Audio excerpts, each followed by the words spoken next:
हाल में अब स्टेबल है, अगर नहीं होता तो फिर आज छोड़ना पड़ेगा। तो बहुत ज़्यादा बुरी तरह जंप कर रहा है। ठीक हो गया सर।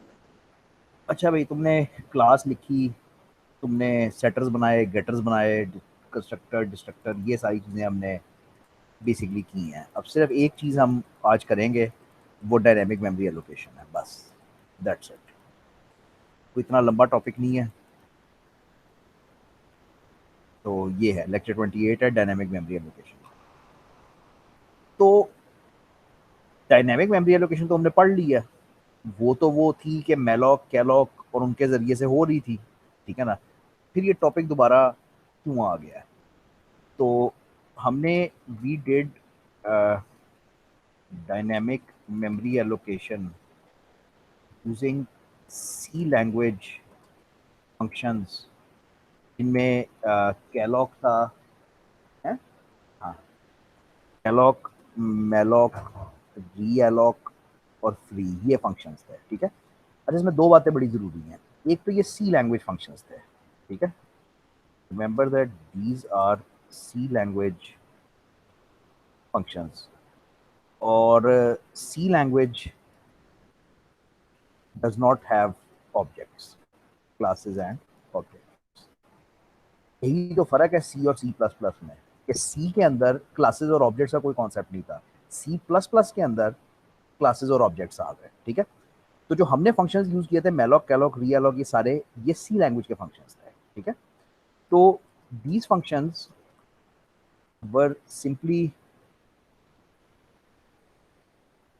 डूइंग मेमोरी एलोकेशन, ये और कुछ नहीं कर रहे थे, ये सिर्फ और सिर्फ मेमोरी एलोकेशन कर रहे थे, ठीक है। They cannot create objects.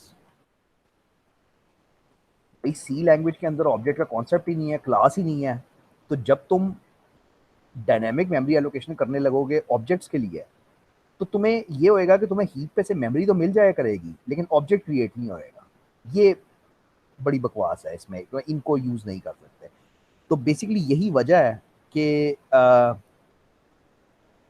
Basically यही रीजन है कि हम उसको यूज नहीं करते। This is why we do not use these functions when working with objects, क्योंकि ये ऑब्जेक्ट क्रिएट ही नहीं करते, ये सिर्फ मेमोरी एलोकेट करके दे देते हैं। फिर उस मेमोरी को तुम हाथ से एक एक करके उसके अंदर चीजें रखनी शुरू करोगे, इस तरह से काम चलेगा, ऑब्जेक्ट तुम्हारा बनेगा ही नहीं।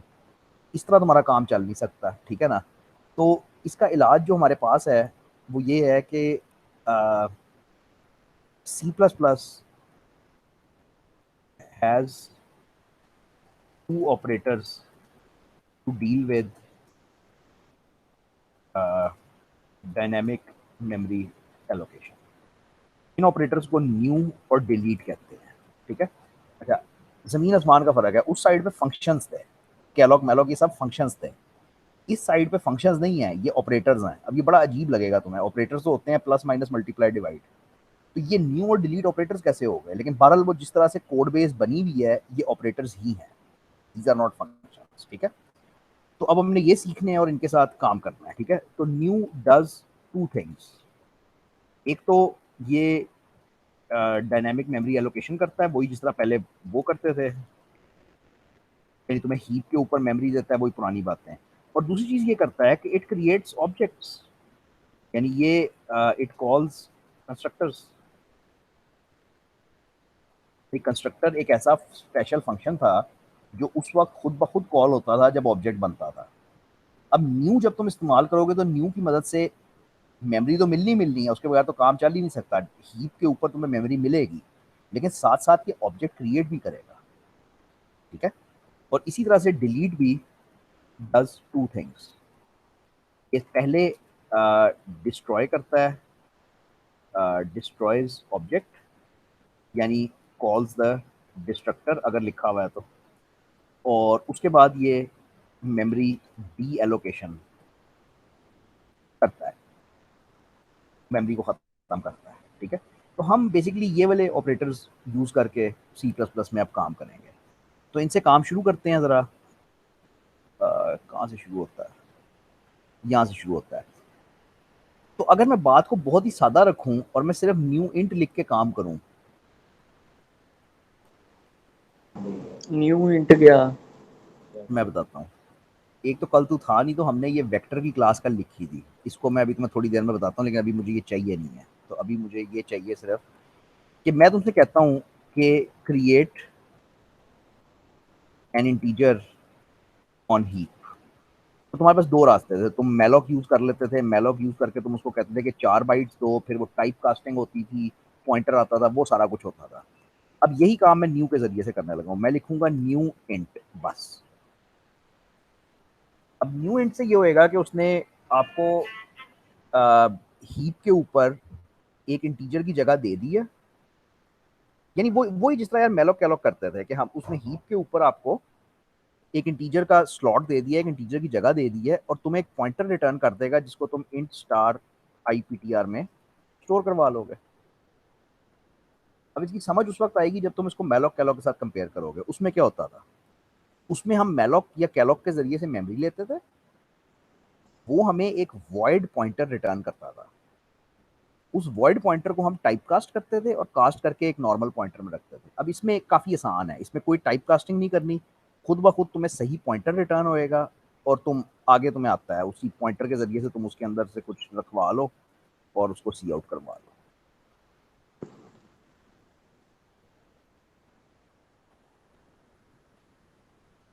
ठीक है, तो बात कोई खास नहीं है, बात सिर्फ ये है कि वो अब न्यू के जरिए से ये काम कैसे करना है। और हाँ सॉरी, जब फारिग हो गए तो ये तुम्हारा काम है कि तुमने उस मेमोरी को डिलीट भी करना है।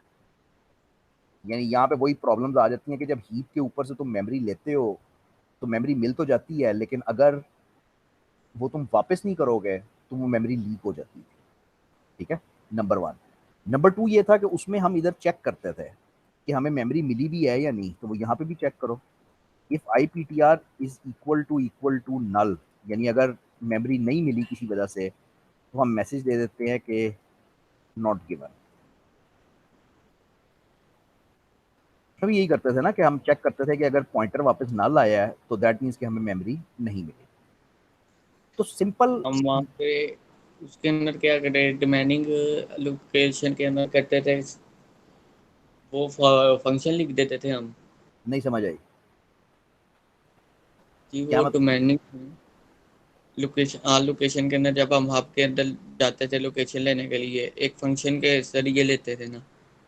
नहीं, नहीं कुछ मिक्स कर रहे हो, मुझे एग्जांपल दो, कुछ मिक्स कर रहे हो।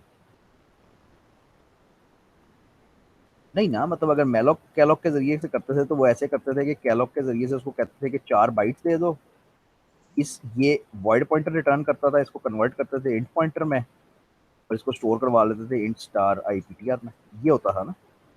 हाँ जी। तो काम तो वही है सारा, आगे तो सारा काम वही है, लेकिन सिर्फ फर्क ये है कि वो मेमोरी लेने का तरीका जो है वो अब कैलॉक मैलॉक के जरिए से हम सिंपल न्यू के जरिए से। न्यू इंटेक समझ ही नहीं आ रहा मुझे, न्यू इंटेक।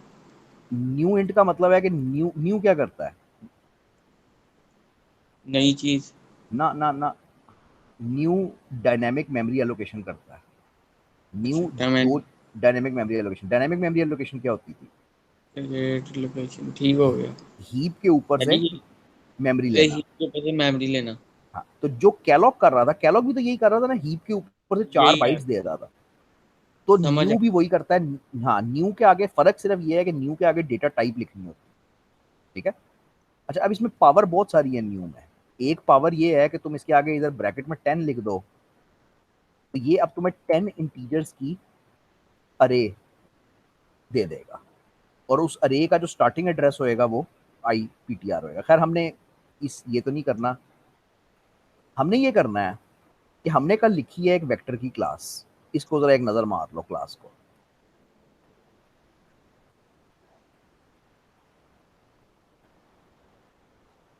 तो वेक्टर मैथ्स वाला वेक्टर है जो 2i + 3j होता है। तो उसमें दो हिस्से होते हैं, एक उसका एक्स वाला हिस्सा होता है, एक उसका वाई वाला हिस्सा होता है। तो हमने वो दोनों हिस्से जो हैं, वो दोनों डेटा जो है वो प्राइवेट में डाल दिया। उसके बाद सेटर्स बना दिए, उसके गेटर्स बना दिए, कंस्ट्रक्टर्स बना दिए, डिस्ट्रक्टर बना दिया। इनकी तुम्हें इस वक्त नहीं भी समझ तो कोई इतनी खास मसला नहीं है। अच्छा, उसके बाद एक नई चीज हमने की थी कि हमने एक प्रिंट का फंक्शन लिखा था। प्रिंट का फंक्शन ये करता है कि जब भी हमने किसी वेक्टर को प्रिंट करना होता है, तो बजाय इसके कि हम हर दफा हाथ से प्रिंट करें, हमने कहा कि हम एक प्रिंट का फंक्शन लिख देंगे जो उसको प्रिंट कर देगा। प्रिंट करेगा कैसे कि x की क्या वैल्यू है, फिर आगे i आ जाएगा प्लस, यानी उसकी शक्ल कुछ थोड़ी सी वेक्टर की बनी हुई आ जाएगी। ठीक है। अच्छा, अब इस वक्त मैंने क्या करना है, मैंने न्यू वेक्टर लिख के मैंने एक वेक्टर बना देना है। अब ये वेक्टर का ऑब्जेक्ट जो बनेगा वो हीप पे बनेगा। ठीक है। और ये मुझे जाहिर बात है रिटर्न करेगा एक पॉइंटर वेक्टर स्टार पीटीआर के तौर पे। दो तीन चीजें हो गई हैं। सर इसके अंदर हम क्लास नहीं कॉल कर रहे, क्लास का नाम क्या है? क्लास का नाम वेक्टर।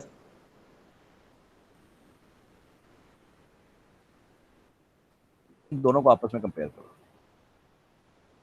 न्यू के आगे क्या लिखते हैं? डेटा टाइप लिखते हैं ना। डाटा टाइप, तो क्लास क्या डाटा होती है? Type user defined user defined data type, ठीक डेटा है टाइप। भाई।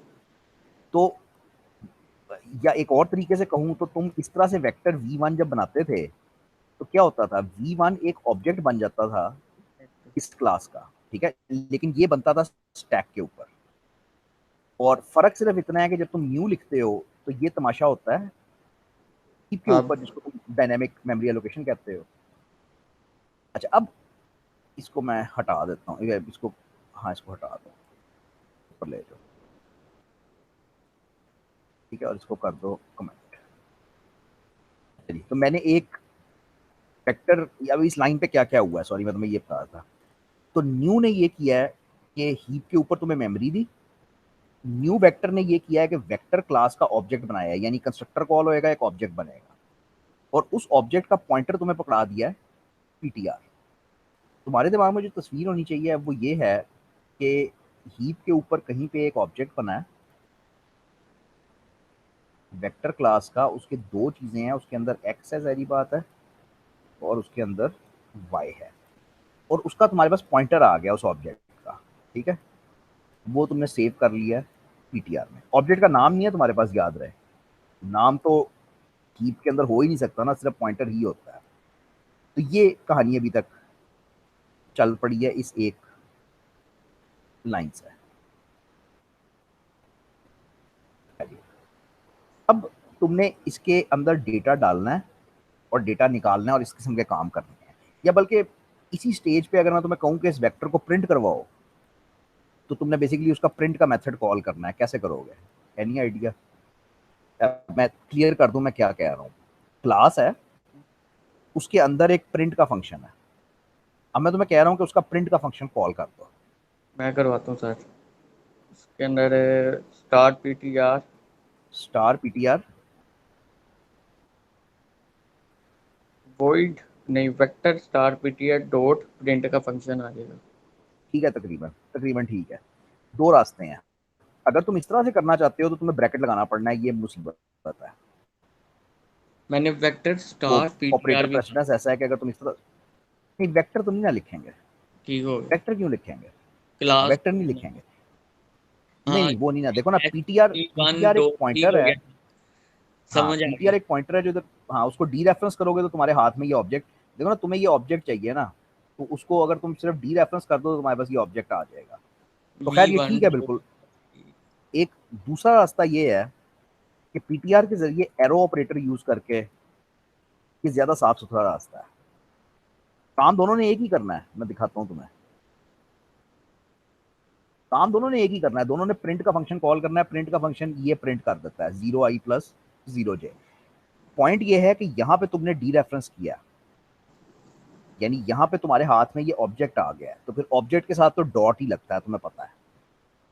लेकिन अगर तुम पॉइंटर के जरिए से डायरेक्टली करो तो फिर एरो का ऑपरेटर इस्तेमाल होता है, और यही प्रेफर किया जाता है, यही रास्ता प्रेफर किया जाता है। बल ठीक है, दोनों तरीके बिल्कुल ठीक है। अच्छा, अब इसके अंदर डेटा रखवाओ। ये वेक्टर अभी 0 0 है, इसके अंदर 5 और 10 रखवाओ, ताकि 5i प्लस 10j मेरा वेक्टर बन जाए।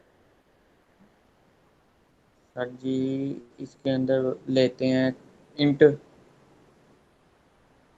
यूजर से ही लेना ना। नहीं, बस स्टैटिक रखवा दो, मैंने सिर्फ चेक करना है कि तुम्हें समझ आ गई है। वैसे ही रखवा दो, बस 5 और 10 रखवा दो। तो ऊपर के सेक्टर में जाके हम सेट करेंगे ना। हाँ, सेट एक्स नाम है फंक्शन का ना, तो कैसे करेंगे? क्या फंक्शन का क्या नाम है? Set x.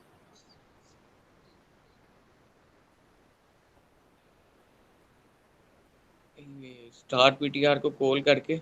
एग्जैक्टली तुम्हें स्टार पीटीआर की आदत पड़ी हुई है, मैं तुम्हें ये नहीं कहता कि गलत है, लेकिन ये प्रेफर्ड है। तो पीटीआर पीटीआर के एरो को जरिए कॉल से सेट सेट एक्स का फंक्शन कॉल करो और उसको दे दो 10। है। ये उसके एक्स में चला गया। इसी तरह पीटीआर के जरिए से सेट वाई का फंक्शन बाय। कॉल करो, उसको 2 दे दो और अब दोबारा प्रिंट करवा लो ताकि तुम्हें पता चले कि ठीक हो गया। तो पहले वो जीरो जीरो आएगा, उसके बाद 10+2i, 10i+2j आ जाएगा। वेरी गुड, बिल्कुल ठीक है, समझ आई बात की।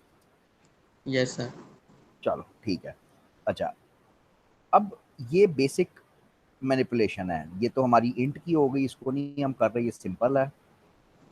हम सीधा ऑब्जेक्ट पे चलते हैं।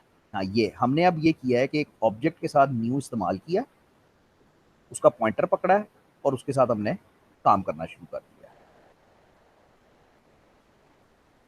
अगर कोई बंदा कहे कि यार इस तरह क्यों नहीं करते, इस तरह करो।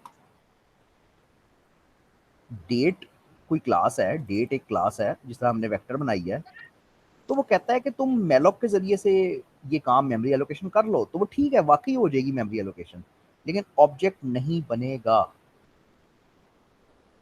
मेलॉक को हम इस्तेमाल इसलिए नहीं करते कि मेलॉक ऑब्जेक्ट क्रिएशन नहीं कर सकता, सिर्फ मेमोरी दे देगा तुम्हें। उस मेमोरी को तुम हाथ से उसके साथ खेल सकते हो, लेकिन वो ऑब्जेक्ट क्रिएशन वाला कॉन्सेप्ट बिल्कुल नहीं होएगा उसके अंदर, इसलिए हम मेलॉक कैलॉक यूज नहीं करते। अच्छा जी, ठीक है, ये एग्जांपल करवाता हूँ। ठीक हो गया, आओ जी, अभी तक ठीक है, क्लियर है। अब जरा इसको थोड़ा सा मुश्किल करें।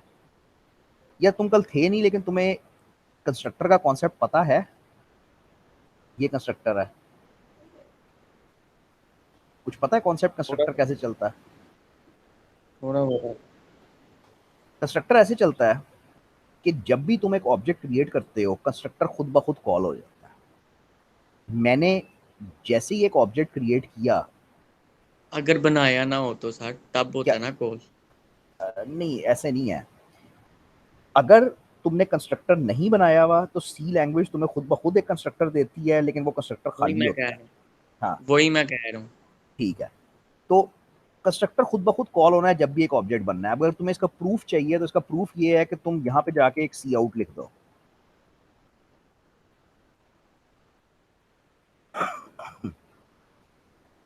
ठीक है। अब ये होएगा कि जब भी कंस्ट्रक्टर कॉल होएगा, तुम्हें ये मैसेज स्क्रीन पे लिखा हुआ मिलेगा ना, तुम्हें प्रूफ मिलेगा कि हाँ यार ये वाकई हो रहा है। अब जब तुम चलाते हो तो एंड एल लगा दो, वरना समझ नहीं आती। अच्छा, अब जब तुम चलाते हो इस कोड को, क्या होता है। पहली लाइन ये है कि वेक्टर यहाँ पे ऑब्जेक्ट क्रिएट होना है, तो ये कंस्ट्रक्टर कॉल हो गया। उसके बाद तो हमने डिस्कस कर ही लिया। अच्छा, एक और मजे की चीज देखो, अगर मैं इसको अनकमेंट कर देता हूँ, यानी अब ये लाइन भी है, तो अब एक ऑब्जेक्ट ये बन रहा है, दूसरा ऑब्जेक्ट ये बन रहा है। अब कंस्ट्रक्टर 2 दफा कॉल होना चाहिए असूली तौर पर। लगी समझ बात की। तो कंस्ट्रक्टर खुद ब खुद कॉल होता है जब आप कोई भी ऑब्जेक्ट बनाते कॉल हो। करवा। मतलब ये तुम्हारे हाथ में नहीं है, जब भी ऑब्जेक्ट बनाते हो कंस्ट्रक्टर कॉल होना ही होना है। You can't do anything about it. अच्छा जी, अब अगर मैं ये करता हूँ, हमारे ख्याल में क्या होता है, इसको यार पहली लाइन को मैं उड़ाने ही लगूँ ताकि कंफ्यूजन ना हो। हाँ जी, अगर मैं ये करता हूँ तो क्या होता है तुम्हारे ख्याल में। सर जी ये खाली लेगा हब के अंदर से मेमोरी 10 मरतबा। ओ, यानी 10 मरतबा का क्या मतलब है। एक हब है। एक हब में से तकरीबन 10 जगहों पे ले लेगा। ये वेक्टर बनाएगा, लेकिन 10 वेक्टर्स बनाएगा, ये अरे ऑफ वेक्टर्स बनेगी। यानी बेसिकली ये हीप पे से 10, सॉरी ये नहीं, ये हीप के ऊपर से मेमोरी तो लेगा, ठीक है, लेकिन यहाँ पे इंपॉर्टेंट बात ये थी कि 10, 1, 2, 3, 4, 5, चलो जितने भी बनते हैं, ये 10 सेल्स की अरे लेगा। जरा आप बात गौर से सुनना, हर सेल के अंदर बजाते खुद क्या पड़ा होएगा, एक वेक्टर वेक्टर। पड़ा, एग्जैक्टली एक वेक्टर का ऑब्जेक्ट पड़ा होएगा, ठीक है। हर सेल के अंदर एक वेक्टर का ऑब्जेक्ट पड़ा होएगा। इस अरे का स्टार्टिंग एड्रेस तुम्हें मिल जाएगा पीटीआर के अंदर, ठीक हो गया जी। इसने 10 सेल, अच्छा अब अगर इसने 10 सेल लिए हैं और हर सेल में एक वेक्टर पड़ा हुआ है तो इसने 10 ऑब्जेक्ट बनाए ना, तो तुम जब इसको चलाओगे तो तुम्हारा कंस्ट्रक्टर 10 दफा कॉल होना चाहिए असूली तौर पे। अंडरस्टैंड? लेकिन हमारा आंसर क्यों नहीं 10 दफा कॉल हुआ? वो उस तरफ अभी आते हैं, यहां तक बात क्लियर है कि 10 ऑब्जेक्ट क्रिएट हुए हैं, ठीक है। अब तुम्हारे पास जो स्टार्टिंग एड्रेस है, इस अरे का जो स्टार्टिंग एड्रेस है वो पीटीआर है। अब तुमने क्या किया, तुमने पीटीआर को प्रिंट करवाया, तुमने पीटीआर के अंदर एक्स और वाई डाले, यानी तुमने किसके अंदर डाले, तुमने ये पहले ऑब्जेक्ट के अंदर एक्स और वाई डाले ना। अब तुम दूसरे ऑब्जेक्ट के अंदर डाल के दिखाओ, यानी यहां पे भी ऑब्जेक्ट पड़ा है, अब तुम इसके अंदर कुछ डेटा डालो और निकालो और कुछ करके दिखाओ।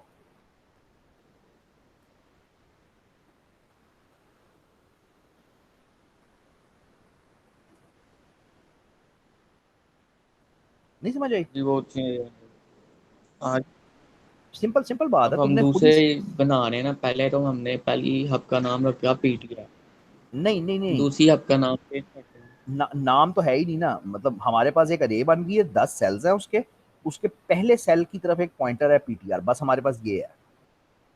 पॉइंटर ही, पॉइंटर पॉइंटर का नाम नहीं चेंज करेंगे? क्यों? तुम पॉइंटर को आगे लेके आओगे ना, तुम कहोगे कि पीटीआर प्लस वन करोगे तो अब अगला सेल आ जाएगा। नहीं समझ आई भाई?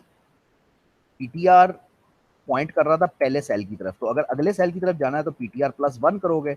अब यहां से तुम फंक्शन कॉल करोगे सेट एक्स का और उसको वैल्यू दे दोगे 2। सिमिलरली पीटीआर प्लस वन करोगे और उसको सेट वाई, यार सेट वाई कर दोगे 22, और अब इसको प्रिंट करवा लोगे। ये अब तुम्हारा दूसरा ऑब्जेक्ट हो गया, उस अरे के अंदर दूसरा ऑब्जेक्ट तुमने संभाल लिया। तो ये पहले वाला आ गया 10i+2j, दूसरे वाला आ गया 2i+22j जो तुमने सेट करवाया है। अब जाहिर बात है ये एक लूप के अंदर करना पड़ेगा, ठीक है। तो तरीका तो यही है कि एक लूप में आ, वो लेके इनपुट लेके फिर सारे ऑब्जेक्ट्स को पॉपुलेट कराओ और फिर सारे ऑब्जेक्ट्स को प्रिंट करवा लो। करना चाहते हो या खुद कर लोगे? कर लेते हैं, काफी आसान है। तो हम कहते हैं हम एक इंट ले लेंगे ए और बी, ये वो होंगे जिसके अंदर हम इनपुट करवाएंगे, ठीक है। अच्छा उसके बाद एक लूप चलेगा for int I equal to 0, I less than 10, I plus plus.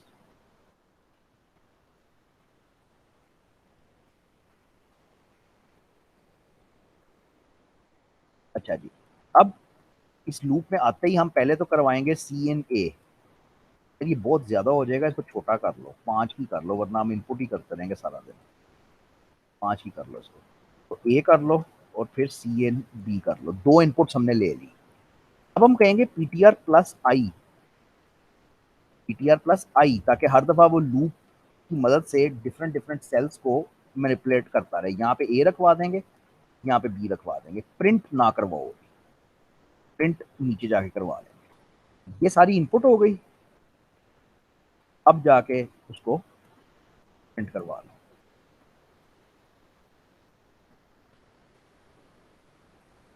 ठीक है। अब ये करेगा,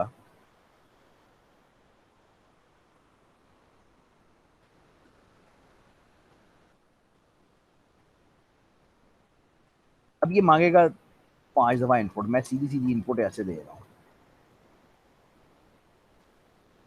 ठीक है। और अब वो पांचों मेरे ऑब्जेक्ट्स बन गए और पांचों ऑब्जेक्ट्स आउटपुट हो गए। क्लियर?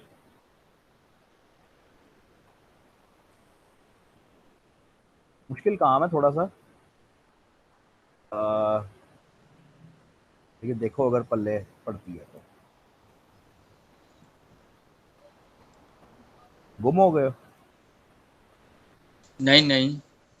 हाँ इतना मुश्किल नहीं है, मतलब ठीक है, थोड़ा प्रैक्टिस करोगे समझ। नहीं सर, हाँ समझ तो आ किया हुआ ना, ये पहले भी किया हुआ, तो सही। आ ही जाता समझ। अच्छा जी, तो ये हमने, अच्छा हाँ कंसर्ट सॉरी, एक और बात और डी यहाँ पर, सेटेड कर लूँ वो फिर सारा क्लियर हो जाएगा। सारा क्लियर एग्जैक्टली, वो मैं आज वीडियो अपलोड कर दूंगा। अच्छा, डिस्ट्रक्टर मैंने पहले लिखा हुआ है, उसके अंदर मैसेज लिखा हुआ है ऑब्जेक्ट डिस्ट्रॉयड। अब जब तुमने ये मेमोरी सारी ली है तो एंड पे तुम्हारा फर्ज बनता है ना कि तुम इसको डिलीट भी करो। तो मैं एंड पे डिलीट करूंगा पीटीआर।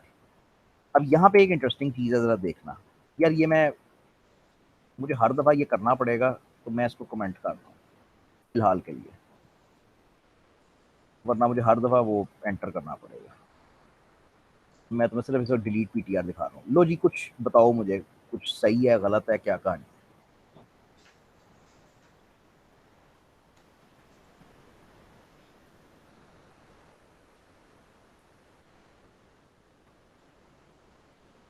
सारे ऑब्जेक्ट डिस्ट्रॉय हो गए, खत्म हो गए हमारे।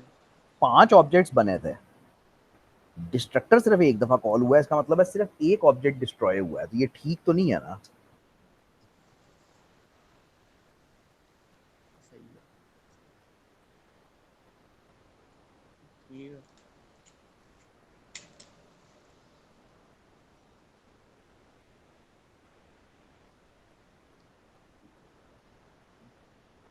सर जी उसको भी हम फिर लूप में ही चला देंगे ना, ऊपर वाले को। नहीं, थोड़ा सा वो है कि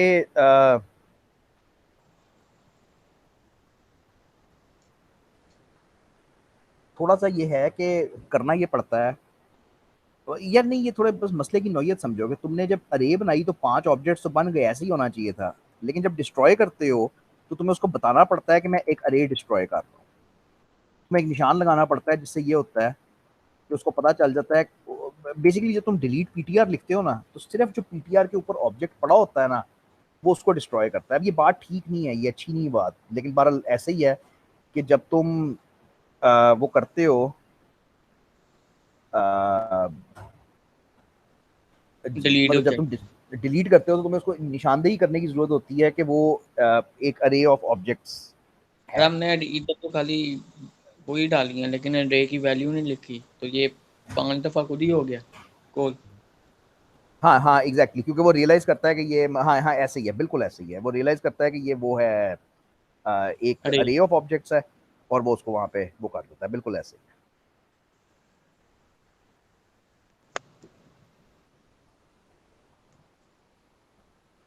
1 सेकंड होल्ड करना। ठीक हो गया सर।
ठीक हो। अच्छा भाई, तो ये हमारी बात हुई ऑब्जेक्ट्स की और उसकी के अरेज कैसे बनानी है, अरेज डिस्ट्रॉय कैसे करनी है। अब आखिरी बात जो है ना, वो है कि न्यू ऑपरेटर को कंस्ट्रक्टर के अंदर कैसे इस्तेमाल करना है। ठीक है, ये आखिरी इसमें बात होती है। इसमें मसला ये है कि जब तक तुम्हारा कंस्ट्रक्टर का कॉन्सेप्ट क्लियर नहीं ना होएगा तुम गुम हो जाओगे इसके अंदर, तो इसका कोई फायदा नहीं है फिलहाल। मुझे देखना तो 1 मिनट अगर और कुछ है। ये वो एग्जांपल हो गया कि अरे ऑफ ऑब्जेक्ट्स कैसे डिस्ट्रॉय करनी है। हाँ नहीं, ये बस यहाँ पे रुक जाओ। ठीक है, इस लेक्चर में से सिर्फ एक चीज़ रहती है, वो ये है कि कंस्ट्रक्टर के अंदर से न्यू और डिलीट कैसे इस्तेमाल करना है। ये कल कर लो, मतलब जब तुम कंस्ट्रक्टर्स ठीक पढ़ हो, चुके होगे ना, ये फिर कर लो। अच्छा, इसके कल बाद एक, क्लास में। हाँ बस वो जो भी नेक्स्ट मंडे को है, नेक्स्ट कब है? हाँ जी, हाँ तो ठीक है, मंडे को कर लेंगे, नो प्रॉब्लम। मंडे को मैं क्लास लूंगा, ट्यूसडे से छुट्टियां हैं। ठीक है, ठीक होगा। चलो मैं वो रिकॉर्डिंग भी आज अपलोड कर दूंगा ताकि तुम्हारी ज़िंदगी आसान